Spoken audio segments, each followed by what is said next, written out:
Hello dear friends, कैसे हैं आप लोग।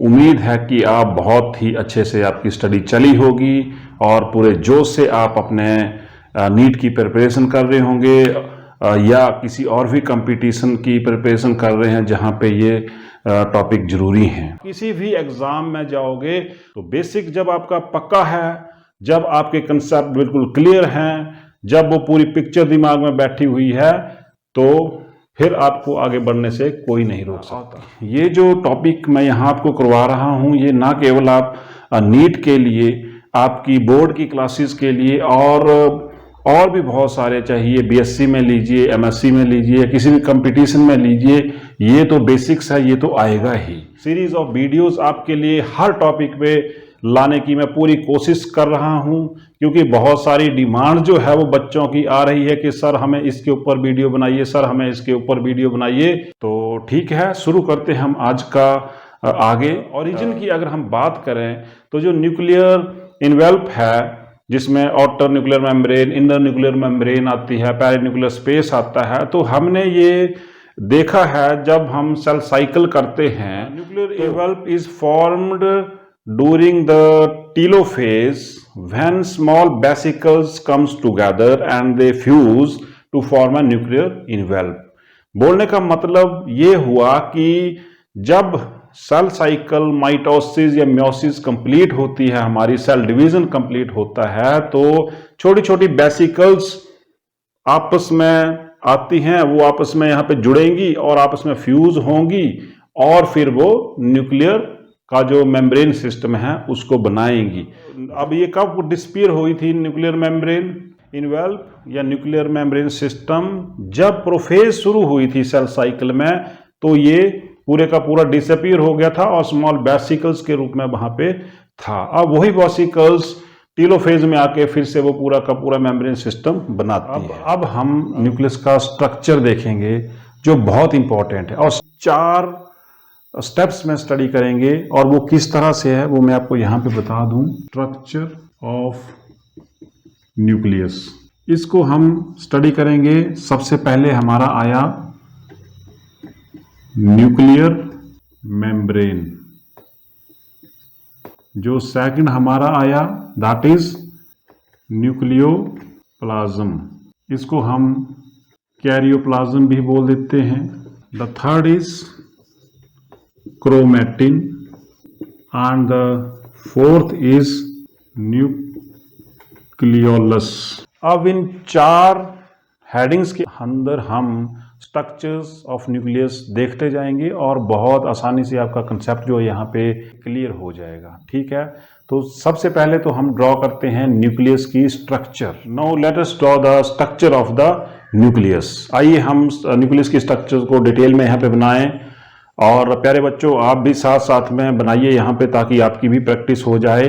वो किस लिए? क्योंकि जो अगर हमें स्ट्रक्चर्स के ऊपर पकड़ होगी, अगर एक एक कंपोनेंट्स का हमें स्ट्रक्चर्स में पता होगा, तो फंक्शंस और इसके other structural and functional activities, functions के बारे में आप आसानी से लिख सकते हो अगर आपकी पकड़ डायग्राम के ऊपर है तो। So let us draw the diagram of the structure of the nucleus. So structure of nucleus. अब ये देखिए, इसको यहां इस तरह से ड्रॉ कीजिए आप, like this. It is a nuclear membrane. ये जो मैं ड्रॉ कर रहा हूं ये न्यूक्लियर मेम्ब्रेन है, यहां पे देखिए इस तरह से। और न्यूक्लियर मेम्ब्रेन जो है वो एंडोप्लाज्मिक रेटिक्यूलम के साथ भी एसोसिएट होती है, तो यहाँ पे एक उस तरह से आप एंडोप्लाज्मिक रेटिक्यूलम भी बना दीजिए। और इसके ऊपर क्या रहते हैं हमारे? राइबोसोम्स।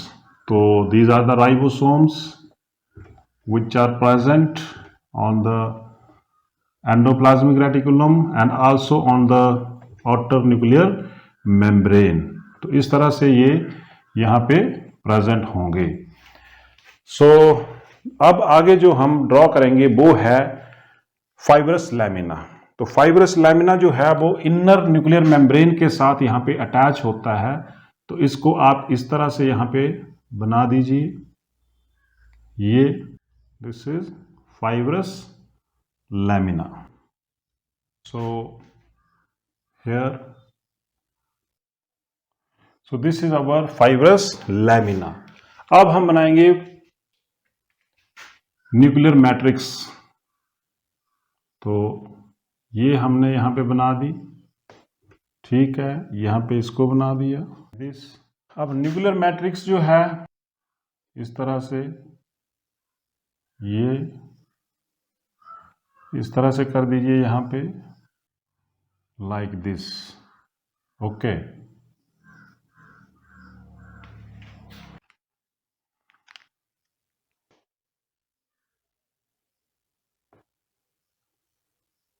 इस तरह से, यहाँ भी इस तरह से, like this and like this.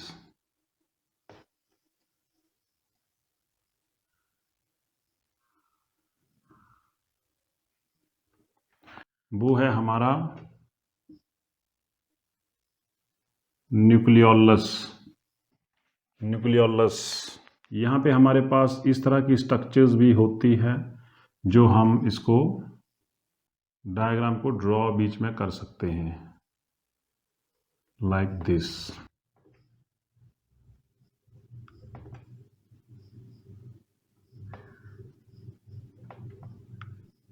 Like this.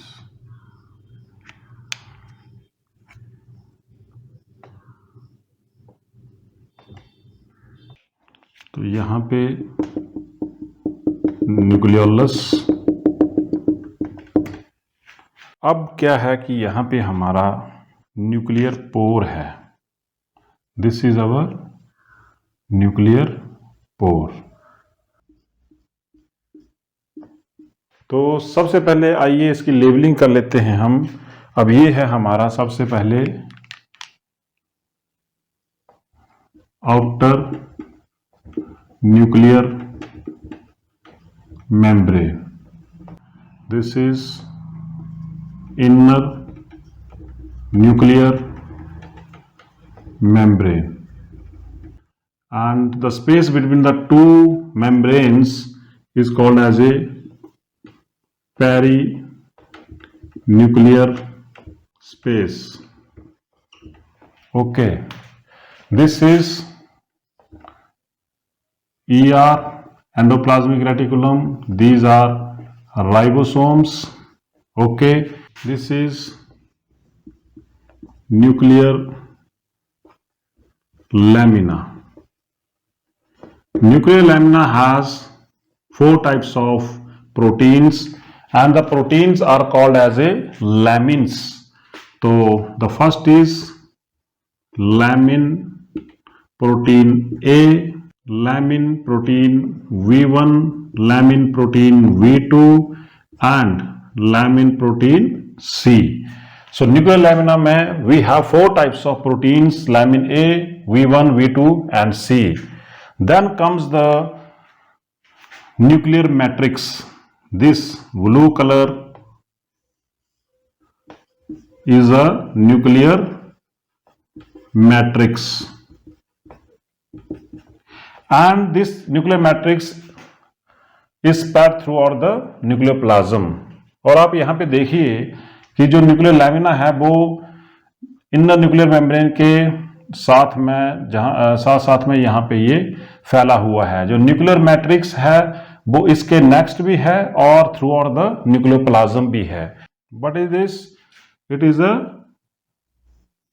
Nuclear pore. Nuclear pore. And ये क्या है आपका? Nucleolus. Okay, now what is this?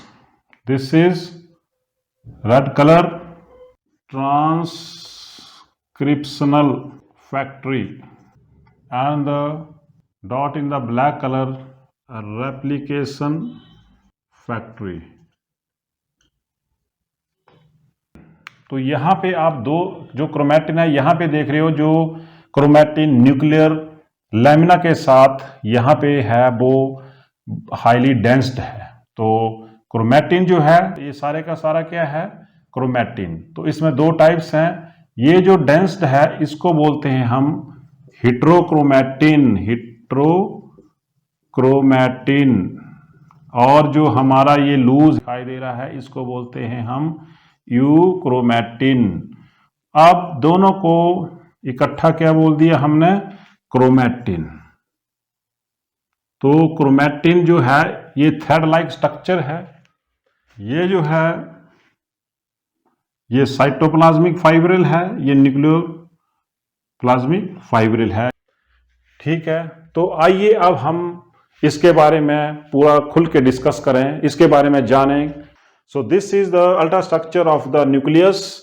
Nucleus is a two membrane structures, जिसकी एक बाहर वाली जो मेम्ब्रेन है उसको बोलते हैं आउटर न्यूक्लियर मेम्ब्रेन, जो एंडोप्लाज्मिक रेटिकुलम के साथ कंटिन्यूअस है और जिसके ऊपर राइबोसोम्स अटैच्ड हैं, प्रेजेंट हैं for the protein synthesis. Okay, now the next to outer nuclear membrane is inner nuclear membrane.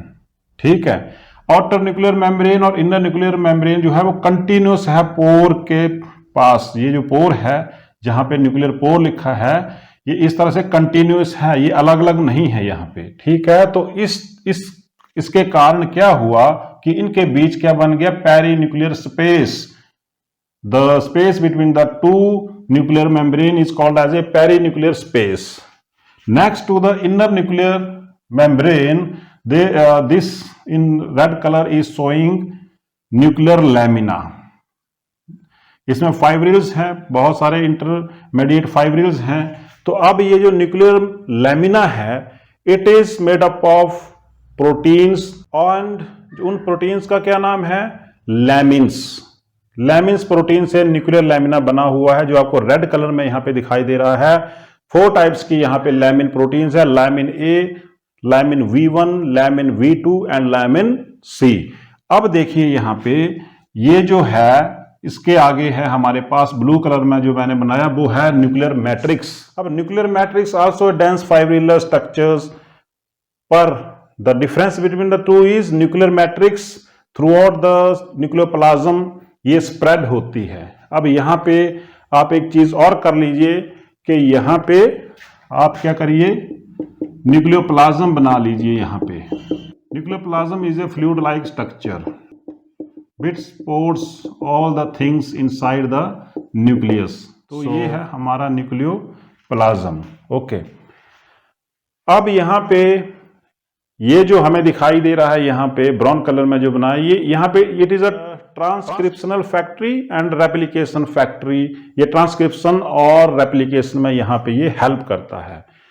Nucleolus यहां पे देखिए जो राइबोसोमल सबयूनिट बनेंगे। और अब जो मोस्ट इंपॉर्टेंट है वो है ये ग्रीन कलर्स के, क्या है ये, क्रोमैटिन। क्रोमैटिन 2 तरह का होता है। ये ग्रीन कलर में जो आप देख रहे हो ये है हमारा क्रोमैटिन। आप देख रहे हो कि जो न्यूक्लियर मैट्रिक्स के साथ यहां पे बनाया हुआ है वो डेंस्ड है काफी, और जो ऐसे सिंगल थ्रेड लाइक स्ट्रक्चर दिखाई दे रही है। तो ये जो सिंगल थ्रेड लाइक स्ट्रक्चर जो सारे न्यूक्लियोप्लाज्म में स्प्रेड हुई है इसको बोलते हैं हम यूक्रोमैटिन, और जो डेंस लाइक स्ट्रक्चर है उसको हम बोलते हैं हेट्रोक्रोमैटिन। अब यूक्रोमैटिन जो है ये इसमें एक्टिव जीन्स होते हैं जो लगातार प्रोटीन सिंथेसिस में इन्वॉल्व है। हेट्रोक्रोमैटिन जो है वो इनएक्टिव जीन्स है यहाँ पे। ठीक है, और ये जो है heterochromatin it is attach to the nuclear lamina. अब क्या होता है कि यहाँ पे फीमेल में जो फीमेल्स हैं उसमें 2 तरह के क्रोमोसोम होते हैं हमारे पास, X एंड X। 2 X होते हैं। तो एक X जो है दैट इज इनएक्टिव, ये हम आगे भी देखेंगे। तो ये जो X क्रोमोसोम है ये यहां पे इस तरह से डेंस स्ट्रक्चर बना देता है, यहां पे इस तरह से डेंस स्ट्रक्चर। ओके, यहां पे ये डेंस स्ट्रक्चर बना देगा न्यूक्लियर लैमिना के साथ, और इसको उस टाइम फिर क्या बोलते हैं हम, बार बॉडी। और ये फिर सेक्स डिटर्मिनेशन में भी हेल्प करती है, क्योंकि ये फीमेल में ही होगा, ये इनएक्टिव है, जैसा कि हमने बोला हेटेरोक्रोमैटिन का ये पोर्शन। तो this is the structure of the nucleus.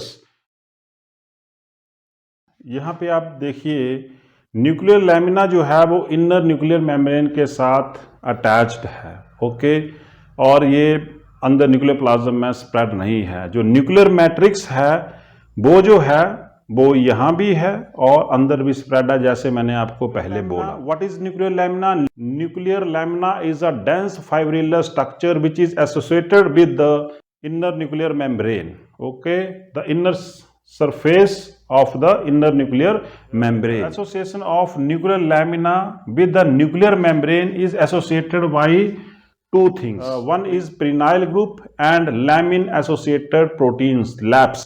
ठीक है, ये हम आगे जब न्यूक्लियर पोर करेंगे हम तो उसमें डिटेल में मैं आपको बता दूंगा उसके बारे में, लैप्स और प्रिनाइल ग्रुप्स के बारे में, okay. Next is nuclear matrix is also a dense fibrillar structure. What it is found throughout the nucleoplasm. इसके पूरे nucleoplasm में यहाँ पे spread है। यहाँ पे it also provide site for the attachment of the ribosomes. जो outer membrane है यहाँ पे site किसके provide कर रहा है? ये ribosomes को, okay. Outer surface providing site for attachment to the ribosome. और जो इनर सरफेस है वो किसको साइट ऑफ अटैचमेंट प्रोवाइड कर रहा है? हमारी न्यूक्लियर लैमिना को। तो this is the structure of the nucleus. Dear friends, अब जो हम देखेंगे वो देखेंगे क्रोमैटिन। क्रोमैटिन मैंने आपको बताया था there are two type of chromatin, that is euchromatin और दूसरा था हमारा हेटेरोक्रोमैटिन।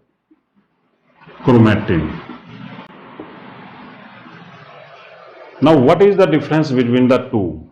ये आपको इस तरह से मैंने बताया था, इफ दिस इज न्यूक्लियस, यहां पे हमने इस तरह से एक स्ट्रक्चर बनाई थी अभी कुछ देर पहले। सो ये था हमारा हेटेरोक्रोमैटिन और ये पोर्शन था हमारा euchromatin. Now what is the difference between the to?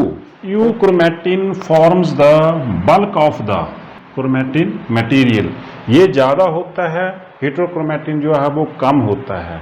Heterochromatin is a highly coiled structure, highly folded structure, ये जो है वो unfolded uncoiled structure. Euchromatin is thin uncoiled and scattered structure.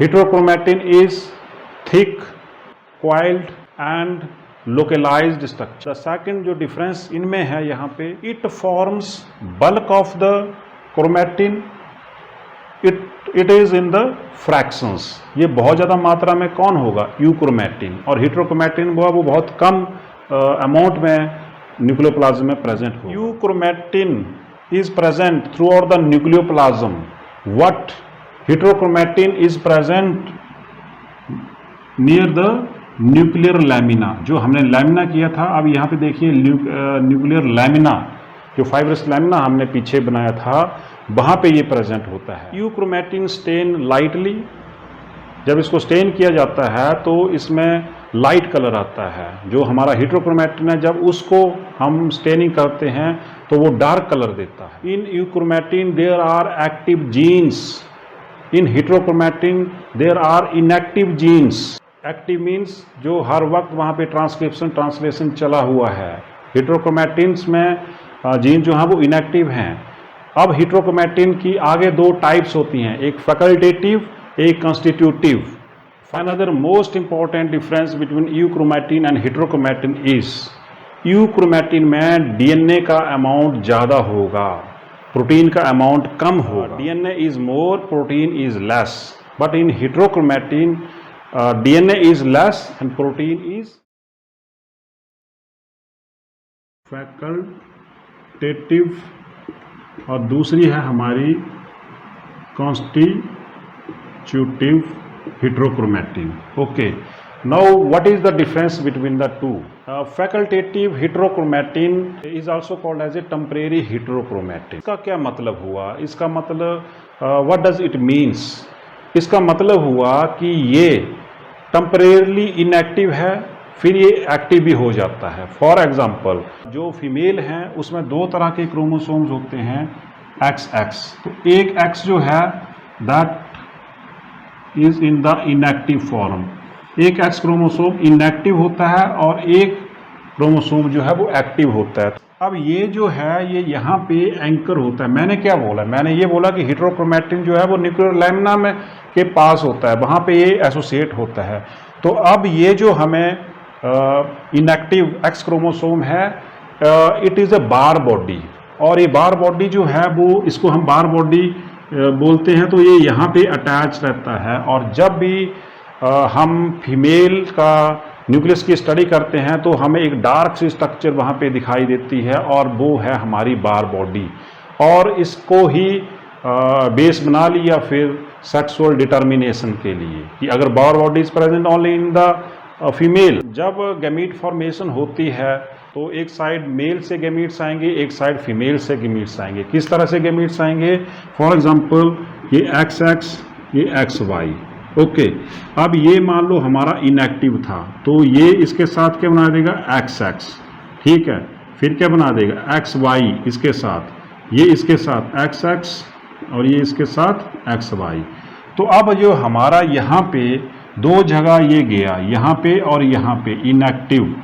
ठीक है, अब ये यहाँ पे इनएक्टिव नहीं होगा, अब ये क्या हो जाएगा? Active. Now it will be active here, क्योंकि यहाँ तो एक ही X क्रोमोसोम है. तो in this situation this inactive facultative chromosome become active. तो इसीलिए हमने फैकल्टेटिव हेटेरोक्रोमैटिन को टेम्परेरी क्रोमैटिन भी बोला. Now what is constitutive heterochromatin? It is permanently inactive condition. अब it may play role sometimes in the DNA replication, what it cannot take part in the transcription, translation, etc.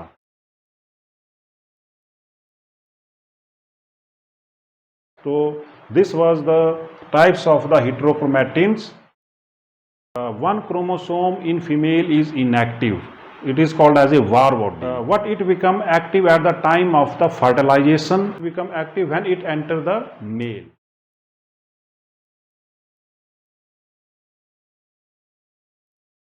The next difference between euchromatin and heterochromatin is euchromatin is transcribed. What heterochromatin is not transcribed. Euchromatin allow the crossing over. Heterochromatin do not allow the crossing over. Euchromatin replicates in the early synthetic phase, S phase of the cell cycle, whereas heterochromatin replicates in the late S phase of the cell cycle. तो ये जो था हमारा heterochromatin और euchromatin में difference. तो आइए अब न्यूक्लियस का वो सबसे इम्पोर्टेंट पोर्शन देखें, वो पार्ट देखें न्यूक्लियस का, वो जो सबसे ज़्यादा इम्पोर्टेंट है, क्योंकि यही वो पार्ट है जो न्यूक्लियस के अंदर बाहर सब्सटेंसेस को, मॉलिक्यूल्स को डिटरमिन करता है कि कौन सा अंदर जाएगा, कौन सा बाहर जाएगा. तो वहाँ पे बहुत सेलेक्टिवली मॉलिक्यूल अंदर जाते हैं और बाहर जाते हैं. ओके, तो यहाँ पे मैं आपको इसकी डिटेल अल्ट्रा स्ट्रक्चर बताता हूँ. आइए आपको दिखाऊं.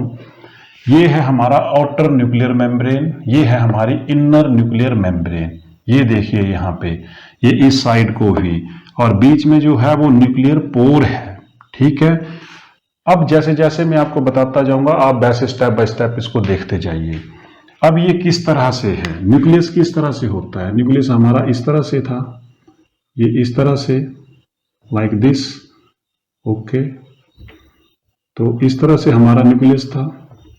ये आउटर मेम्ब्रेन थी, तो ये मैंने यहाँ पे आउटर मेम्ब्रेन को ड्रॉ किया.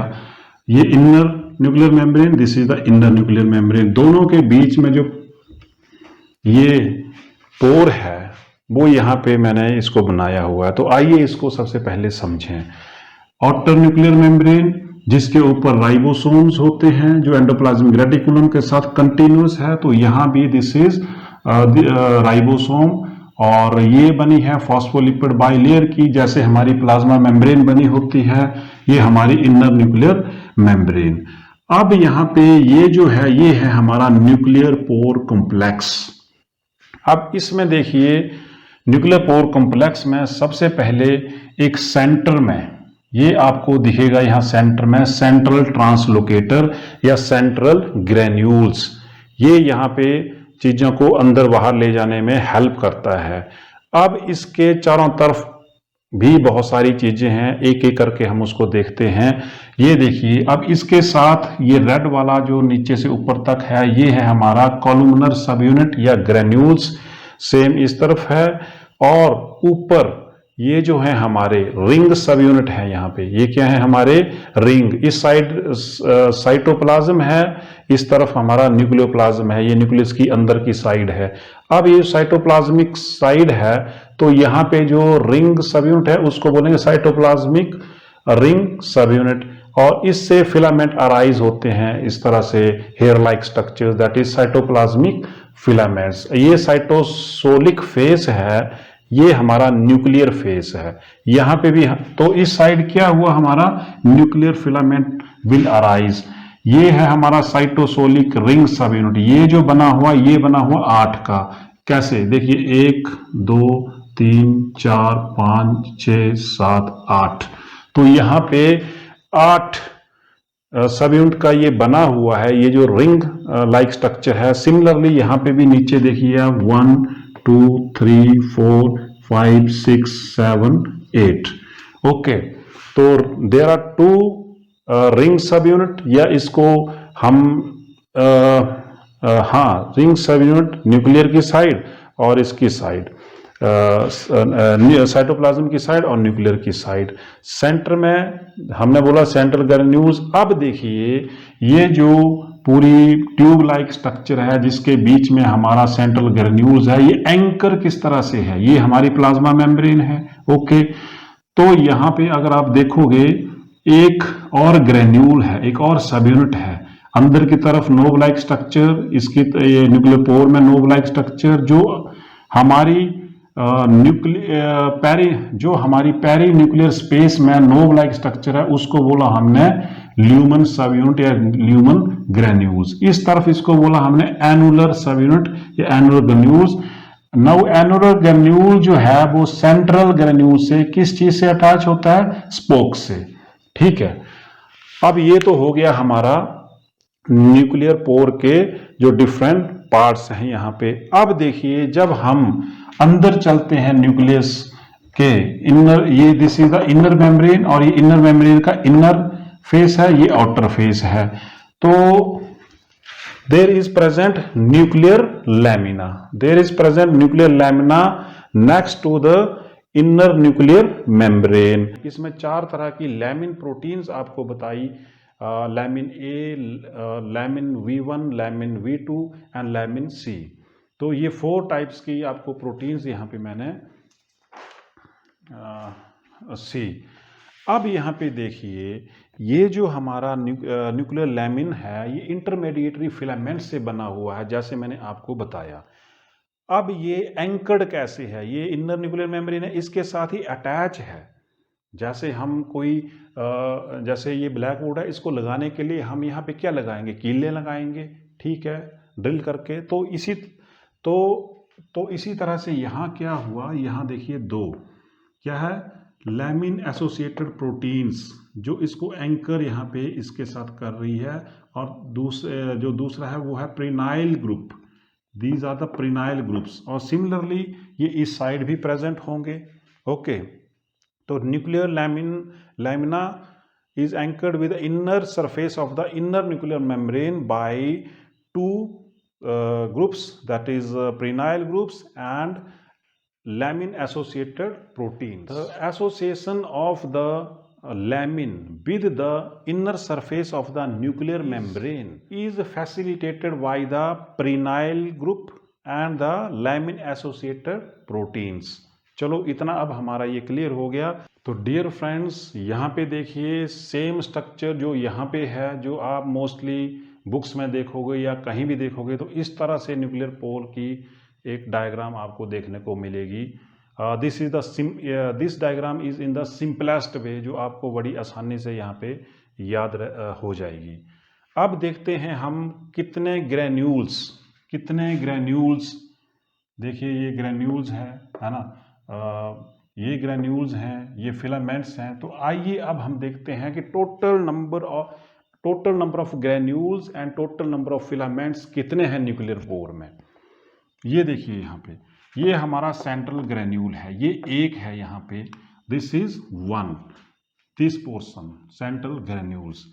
अब ये जो हमने यहाँ पे बनाया, देखिए ल्यूमिन सब यूनिट या ल्यूमिन ग्रैन्यूल्स, इसको हम इक्वेटोरियल ग्रैन्यूल्स भी बोलते हैं। अब ये इसके चारों तरफ सर्कल में प्रेजेंट है। अब यहाँ पे हम इसको नहीं दिखा सकते थे, तो यहाँ पे देखिए सेंट्रल ग्रैन्यूल्स, और ये जो ब्लू कलर के हैं वो एक सर्कल में यहाँ पे प्रेजेंट हैं, and they are 8 in number. आप गिन लीजिए 1 2 3 4 5 6 7 8, दे आर 8। इनको इक्वेटोरियल ग्रैन्यूल्स भी हम बोलते हैं, they are 8 in number. Okay, और जो इक्वेटोरियल ग्रैन्यूल्स हैं वो सेंट्रल ग्रैन्यूल से जुड़े हुए हैं, देखिए यहाँ पे इक्वेटोरियल फिलामेंट्स से, ये आपस में इसको जोड़ा हुआ है, जो आपस में ये जुड़े हैं, तो ये है 8 इन नंबर। ठीक है, अब जो ऊपर की तरफ देखिए और नीचे की तरफ देखिए, जो हमने यहाँ रिंग सब यूनिट रिंग ग्रैन्यूल्स बनाया था, also called as a annular granules, तो ये 8 हैं। यहाँ पे हमने ये गिने थे 8, इनके 8 फिलामेंट्स थे। ठीक है, साइटोप्लाज्मिक, क्योंकि साइटोप्लाज्म की तरफ था, या इसको एक्सियल फिलामेंट भी हम बोलते हैं। तो देयर आर 8। अब हम एक ही टर्म यूज करेंगे इसके लिए, हम साइटोप्लाज्मिक और न्यूक्लियर रिंग सब यूनिट नहीं बोलेंगे। अब हम इसके लिए एक टर्म यूज करेंगे, दैट इज एनुलर ग्रैन्यूल्स। ये जो आपको गोल गोल से दिखते हैं, इस तरह से ये एक स्ट्रक्चर बना रहे हैं, ring like structure, it is a annular granule. Similar annular granules are present on the lower side, कौन से, न्यूक्लियर फेस की तरफ। यहाँ पे इनसे भी यहाँ पे क्या निकला हुआ है, फिलामेंट्स। यहाँ पे क्या निकला, फिलामेंट्स निकले हुए हैं अलग अलग से, तो इनको बोला एक्सियल फिलामेंट। अब देखिए यहाँ पे ये जो हमारे एनुअल ग्रैन्यूल्स हैं वो सारे के सारे सेंट्रल ग्रैन्यूल्स के साथ अटैच हैं। ठीक है, नीचे वाले भी और ऊपर वाले भी। जो ऊपर वाले हैं, अब ये पोर है ऊपर से नीचे तक, तो इन फिलामेंट्स को क्या बोलेंगे, पोर फिलामेंट। और पोर कौन सा, इनर पोर फिलामेंट से अंदर, इसके अंदर यहाँ पे हैं। जैसे यहाँ तो मैंने एक ड्रॉ किया, ओके, यहाँ पे तो एक, ये क्या है, इसके साथ भी यहाँ पे अटैच्ड हैं। तो ये ग्रीन जो हैं वो मैंने बनाए हुए हैं इनर पोर फिलामेंट्स, और नीचे से भी ये इनर पोर फिलामेंट्स। तो देयर आर 8। ठीक है, यहाँ भी 8। तो आइए अब हम कैलकुलेशन करते हैं कि टोटल कितने ग्रैन्यूल्स और कितने फिलामेंट्स इसमें प्रेजेंट हैं। मैंने यहाँ पे लिखा annular granules, equatorial granules and central granules. ये 3 तरह के ग्रैन्यूल्स हमारे पास हैं, जो मैंने यहाँ पे ब्लैक कलर से इनको नंबर, देखिए यहाँ पे जो मैंने ऑरेंज कलर से यहाँ पे नंबरिंग की है वो है हमारे एनुलर। ये देखिए यहाँ पे, ये annular, this is annular, okay, and this is central और दिस इज इक्वेटोरियल। तो ये 8 हमारे पास ये हैं, 8 इक्वेटोरियल हैं और 1 सेंट्रल ग्रैन्यूल्स हैं। तो एनुलर कितने हुए, 2 × 8, कौन सा, 8 ये और 8 ये हो गए 16। इक्वेटोरियल ग्रैन्यूल्स कितने हुए हमारे पास, ये हमारे पास हुए 8, जो इसके चारों तरफ हैं। तो देखिए सेंट्रल ग्रैन्यूल्स हमारे पास सिर्फ 1 है, तो टोटल एनुलर ग्रैन्यूल्स कितने हुए हमारे पास, 16। इक्वेटोरियल कितने हुए, 8। सेंट्रल कहाँ हुआ, 1। इसको कंपैरिजन यहाँ भी करते जाइए आप, ये सेंट्रल है, ओके, ये सेंट्रल है। इक्वेटोरियल ये ब्लू कलर, 8 एनुलर, जो ऊपर 8 हैं, जो नीचे हैं यहाँ पे देखिए, तो हमारे पास 16, 8 और 1 ग्रैन्यूल्स हैं। अब देखिए यहाँ पे फिलामेंट्स जिनसे ये इंटरकनेक्टेड हैं विद ईच अदर। तो सबसे पहले हमारे पास आते हैं एक्सियल फिलामेंट्स। कितने हैं हमारे पास, देखो 8 यहाँ पे ये बाहर को फिलामेंट्स निकले हुए हैं, जैसे ये थे यहाँ पे निकले हुए, सिमिलरली 8 नीचे को हैं। तो कितना हुआ, 2 × 8 16। नेक्स्ट है हमारा inner pore filament. Inner pore filament, ये ग्रीन वाले 8, नीचे वाले 8, तो कितने हो गए 16। और इक्वेटोरियल, जो ब्लू को इस ब्राउन से सेंट्रल से जोड़ रहे हैं, ये कितने हैं हमारे पास 8। तो कितने हो गए टोटल 16, 16 और 8 40। ठीक है, तो total number of filaments in the nuclear pore is 40. See this diagram. We have annular granules 16, then equatorial 8, and central granules 1. Filaments में एक्सियल फिलामेंट्स 2 into 8, जो अभी मैंने बताया 16, इनर पोर फिलामेंट्स 16, इक्वेटोरियल 8, और the total filaments in the nuclear pore जो कितने हुए अब हमारे पास 40। ठीक है, आइए अब देखते हैं कि क्रोमैटिन क्या है। क्रोमैटिन जो है उसमें दो चीजें होती हैं, एक डीएनए और एक protein. Chromatin it is made up from 2 things, DNA plus proteins. अब thread like structure in the nucleus is called as a chromatin. जब हमने इसको हाई पावर माइक्रोस्कोप के नीचे देखा तो ये हमें कुछ इस तरह से दिखाई दी, जैसे बीड्स ऑन अ स्ट्रिंग, जैसे माला में मोती पिरोए होते हैं, उसी तरह से ये देखिए यहाँ पे दीज आर द बीड्स और ये strings. Now these beads are made up from proteins and this red colour is the DNA. Okay, अब इसको और high power microscope, electron microscope में जब स्टडी किया गया तो इसकी स्ट्रक्चर कुछ इस तरह से थी बीड्स की। यहाँ पे देखिए जो प्रोटीन्स हैं, this is the protein part, this is the protein part and blue colour is DNA. Now how many types of proteins are present in the this bead like structure which is we called as a nucleosome, जिसको हम nucleosome बोल रहे हो, इस Beed like structure को हमने बोला nucleosome. इसमें कितनी प्रोटीन्स हैं? इसमें प्रोटीन है 5 तरह की। कौन सी? H2A, H2B, H3 and H4। These all are histone protein, they are basic proteins. Okay, अभी किस तरह से अटैच होते हैं? ये बेसिक है, इनके ऊपर पॉजिटिव चार्ज है। डीएनए जो है उसके ऊपर नेगेटिव चार्ज है, तो it also positive negative charge जो है it also help to hold it together. और उससे भी ज़्यादा यहाँ पे हम और देखते हैं कि देखिए ये H2A, H2B, H3, H4 का ये 4 प्रोटीन्स यहाँ पे हैं, 4 प्रोटीन्स नीचे हैं, तो इसने क्या बना दिया यहाँ पे हिस्टोन ऑप्टेमर, और जिसकी कितनी विड्थ है 55 nanometre.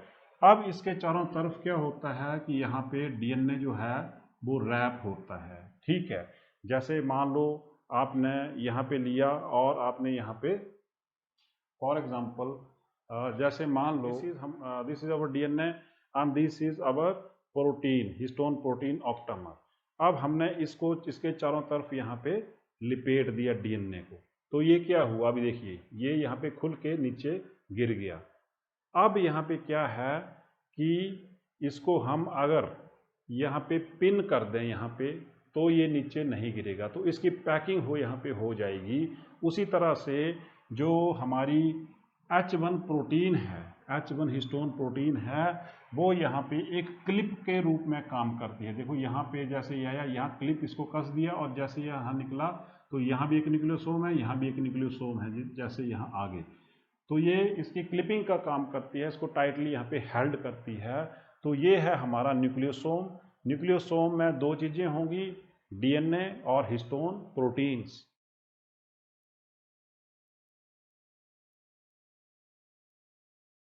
The first function of the chromatin which is present inside the nucleus is it controls the synthesis of the structural as well as the enzymatic proteins। जो different types की structural और enzymatic proteins बनती है वो इसके it is under the control of the chromatin। जो information मिलेगी किस तरह की प्रोटीन बननी है, that all is encoded in the this chromatin DNA। If there is a change in the chromatin, I mean to say that if there is a change in the DNA then it produces variation। तो ये variation आ जाती है organism में, और अलग से characters, parents में कुछ और करैक्टर होंगे तो आगे फिर बच्चों में कुछ और करैक्टर होंगे। और ये वेरिएशन है that plays a very important role in the evolution. अगर ये चेंज डीएनए में नहीं होते तो वेरिएशन ना आती, और वेरिएशन की वजह से हमारा एवोल्यूशन ना होता, तो जो हम आज से हजारों साल पहले थे वो ही उसी तरह के आज हम होते। तो आइए देखते हैं functions of the nuclear membrane. The first function of nuclear membrane is it provide protection to the genetic material which is present inside the nucleus. और वो क्या है? हमारा डीएनए और chromosomes. The next function is the outer face of the outer nuclear membrane provides site of attachment for the ribosomes, and the inner face of the inner nuclear membrane provide the site of attachment for the fibrous lamina. जो अंदर की तरफ है inner membrane का, वहाँ पे fibrous lamina attach होता है और बाहर ribosomes. The next function is it allow the transport of the inorganic ions and the small organic molecule between the cytoplasm. The next function is it allow the passage of the DNA, RNA, ribosomal subunit, proteins through the nuclear pore. Okay. The next function is it regulates the nucleocytoplasmic interaction. It help in the pinocytosis and phagocytosis process. So these are the functions of the nuclear membrane. आइए अब देखते हैं the functions of the nucleoplasm. It help in the spindle formation during the cell division. जब cell divide करता है तो वहाँ पे स्पिंडल फॉर्मेशन होती है, तो उसमें ये हेल्प करता है। Number 2, it supports chromatin fibers and nucleolus inside the nucleus. Number 3, it is the seat of synthesis of DNA, RNA, ribosomal subunit, proteins, ATPs, NADP. It helps in maintaining the shape of the nucleus. These are the functions of the nucleoplasm. तो प्यारे बच्चों, आज के लिए इतना ही। मिलते हैं जल्दी ही अगले वीडियो। तब तक स्वस्थ रहें, खुश रहें और पूरे जोश में रहें।